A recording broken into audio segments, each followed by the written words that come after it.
நம்ம சேனல்லேருந்து தொடர்ந்தாப்பில் நீங்கள் வீடியோக்களை பார்க்க நினச்சிங்கன்னா இதுவரை நம்ம சேனலை சப்ஸ்கிரைப் பண்ணுங்க. சப்ஸ்கிரைப் பண்ணிங்க. கீழே பெல் சிம்பிள் இருக்கும், அதையும் கிளிக் பண்ணிங்க. வாங்க வீடியோக்குள்ளே போகலாம். என்னங்க, இந்த வீட்டில் ஒன்று நான் இருக்கணும், இல்லை உங்கள் அம்மா இருக்கணும், யாருன்னு நீங்களே முடிவு பண்ணிக்கங்க. என்ன மகா, என்ன பண்ணிச்சு அந்த கிழவி? நீ ஏன் டென்ஷன் ஆகிற? எனக்கு பிடிக்கல, அவ்வளோதான். சீக்கிரம் நானாக அவங்களான முடிவெடுங்க. நான் இதுக்கு ஒரு முடிவு கட்டுறேன். நீ கிளம்பு செல்லம்.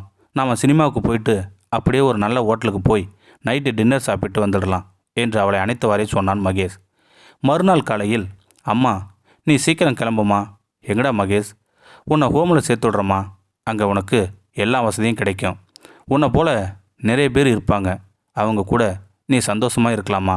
மகேஷ், எனக்கு இங்கே தான் பேர குழந்தைகளோட இருக்கிறதாண்டா ஒரு சந்தோஷமாக இருக்குது.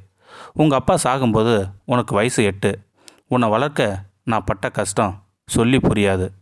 எல்லா கஷ்டமும் தீர்ந்து இப்போதான் நான் பேர குழந்தைங்களோட கொஞ்சம் சந்தோஷமாக இருக்கேன்டா. என் கடைசி காலத்தை இங்கே கழிச்சிட்டு போயிடுறேன்டா. உன்னை இப்போ விளக்கெல்லாம் கேட்கலனா உயிரை வாங்காமல் கிளம்பு என்று கொஞ்சம் அதட்டல் துணியில் மகேஷ் சொல்ல கலைஞ நின்றாள் மரகதம். 2 மாதங்கள் உருண்டோடின. மகேஷும் மகாவும் கடைத்தெருவுக்கு சென்று திரும்பும் வேளையில் எதிரே வந்த லாரி மோதியதில் இருவரும் தூக்கி வீசப்பட்டு மகேஷ் சிறு காயத்துடன் தப்பியிருந்தான். மகாவிற்கு பலத்த அடிபட்டு சுக மருத்துவமனையில் அனுமதிக்கப்பட்டிருந்தாள். டாக்டர், என் மனைவி எப்படி இருக்காங்க டாக்டர்? ஐசியூலேருந்து வெளியேற டாக்டரிடம் அழுகுறில் கேட்டான் மகேஷ். உயிருக்கு எந்த ஆபத்தும் இல்லை. ஆக்சிடெண்ட்டில் சிதறின சில கண்ணாடி துண்டுகள் அவங்க விழித்திரையில் பலமாக கிழிச்சிருக்கு. அவங்களுக்கு பார்வை வர வாய்ப்பு இல்லை. ஐயோ டாக்டர், மகாவுக்கு கண் பார்வை கிடைக்க ஒன்றுமே பண்ண முடியாதா? ஒரு வழி இருக்குது. இறந்தவங்க யாரோட கண்ணையாவது அவங்களுக்கு உடனே பொருத்தினா பார்வை கிடைக்க வாய்ப்பு இருக்குது. நாங்கள் ஐபேங்கில் சொல்லியிருக்கோம், நீங்களும் உங்கள் சைட்டில் ட்ரை பண்ணுங்க என்று சொல்லி நடந்த டாக்டரை கலங்க கண்களோடு பார்த்து கொண்டிருந்த மகேஷின் செல்போன் சினிங்கியது. மரகதம் இருக்கும் ஹோம் நம்பர் திரையில் வர, நானே கடுப்பில் இருக்கேன், இந்த கிளவி வேற பேரனை பார்க்கணும் பேசணும்னு உயிரை வாங்குது. சனியை கை கழுவி விட்டாலும் நம்மளை விடாது போல என்று முணுமுணுத்து கொண்டே மொபைலை சுவிட்ச் ஆஃப் செய்தான் மகேஷ். 1 மணி நேரம் கழித்து டாக்டர் வேகமாய் மகேஷிடம் வந்தார். Mahesh, you are so lucky. உங்கள் மனைவிக்கு கண் கிடச்சிருச்சு. இப்போவே ஆப்ரேஷன் செஞ்சிடலாம்.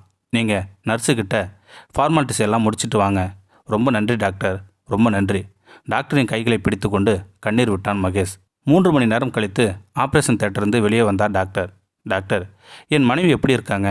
ஆப்ரேஷன் நல்லபடியாக முடிந்தது மகேஷ். இன்னும் 7 நாள் கழித்து கட்டை பிரிச்சிடலாம். அவங்க மயக்கம் தெளிய 2 மணி நேரம் ஆகும். அதுக்கப்புறம் நீங்கள் போய் அவங்கள பாருங்கள். மகா மயக்கம் தெளிந்து கட்டளையில் படுத்திருந்தாள். மகா, உனக்கு ஒன்றுமில்ல மகா, நிச்சயம் பார்வை திரும்பிடும் டாக்டர் சொல்லியிருக்காங்க. நாம் அத்தையை தனியாக தவிக்க விட்ட பாவமோ என்னவோ இப்படி நடந்துருச்சு. திரும்ப அவங்கள கூப்பிட்டு வந்துடுங்க, நம்ம கூடவே வச்சுக்கலாம். நான் கட்டு பிரித்த முதல்ல பார்க்குறது அவங்க முகமாக தான் இருக்கணும். சரி மகா. காலையிலே அம்மா ஃபோன் பண்ணாங்க. சண்டே நான் அவங்கள பார்க்க போகும்போது பேர குழந்தைய பார்க்கணும் போல் இருக்குன்னு கேட்டாங்க. அதுக்கு தான் ஃபோன் பண்ணி தொல்லை கொடுக்குறாங்கன்னு நான் சுவிட்ச் ஆஃப் பண்ணிட்டேன். இதோ இப்போவே அம்மாவுக்கு ஃபோன் பண்ணி கிளம்பி ரெடியாக இருக்க சொல்கிறேன் மகா. மகேஷ் ஹோமுக்கு ஃபோன் பண்ண மறுமுனையில் அழைப்பு ஏற்கப்பட்டது. ஹலோ மேடம், நான் மரகத அம்மாவோட மகன் பேசுகிறேன். அவங்கக்கிட்ட கொஞ்சம் பேசணும். என்ன சார் இப்படி பண்ணிட்டீங்களே? படித்தவங்க தானே நீங்கள்? காலையில் அவங்களுக்கு ஹார்ட் அட்டாக் வந்துடுச்சு. கடைசியாக மகனையும் பேரனையும் பார்க்கணுன்னு சொன்னாங்க. உங்களுக்கு ஃபோன் பண்ணால் கட் பண்ணிவிட்டு சுவிட்ச் ஆஃப் பண்ணிட்டீங்க. அவங்க மரணத்தோடு போராடி உயிரை விட்டாங்க. அவங்க கடைசி ஆசையை கூட நிறைவேற்றாத நீங்களாம் என்ன மனுஷங்க சார்? அப்புறம் ஒரு விஷயம் சார், எங்கள் ஹோமில் யாராச்சும் இறந்துட்டா அவங்க கண்களை தானமாக கொடுக்கறது எங்களுடைய பழக்கம். உங்களுக்கு ஃபோன் பண்ணால் நீங்கள் எடுக்கலை. அதனால் நாங்களே முடிவு பண்ணி கண்ணை தானமாக கொடுத்துட்டோம்.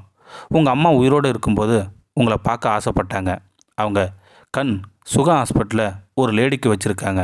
1 வாரம் கழித்து அவங்க கண்ணையாவது போய் பாருங்கள் சார். அவங்க ஆத்மா நிம்மதியாகும். ஃபோனை காதிலிருந்து தரையில் தவறிவிட்டு அம்மா என்று அழுதபடியே ஓடி மருத்துவமனை அறிக்கையை தேடி பிடித்து பார்த்தவன் அதிர்ந்து போய்விட்டான். அவள் மனைவி மகாவிற்கு கண்தானம் கொடுத்தவர் என்னும் அறிக்கையில் மரகதம் என்றிருந்தது. இறந்த பின்பும் நம்மை வாழ வைப்பது நம் அன்னை மட்டுமே. முகத்தில் வரிகள் விழுந்தாலும் முகவரி மாறிப்போனதோ முதியோர் இல்லத்திற்கு. இந்த வீடியோ உங்களுக்கு பிடிச்சிருந்தா கமெண்ட் பாக்ஸில் கமெண்ட் பண்ணுங்கள். கூட உங்கள் ஃப்ரெண்ட்ஸுக்கு ஷேர் பண்ணுங்கள். இதுவரை நம்ம சேனலை சப்ஸ்கிரைப் பண்ணுங்கள். சப்ஸ்கிரைப் பண்ணிங்க. கீழே பெல் சிம்பல் இருக்கும், அதையும் கிளிக் பண்ணிங்க. தேங்க்யூ ஃபார் வாட்சிங்.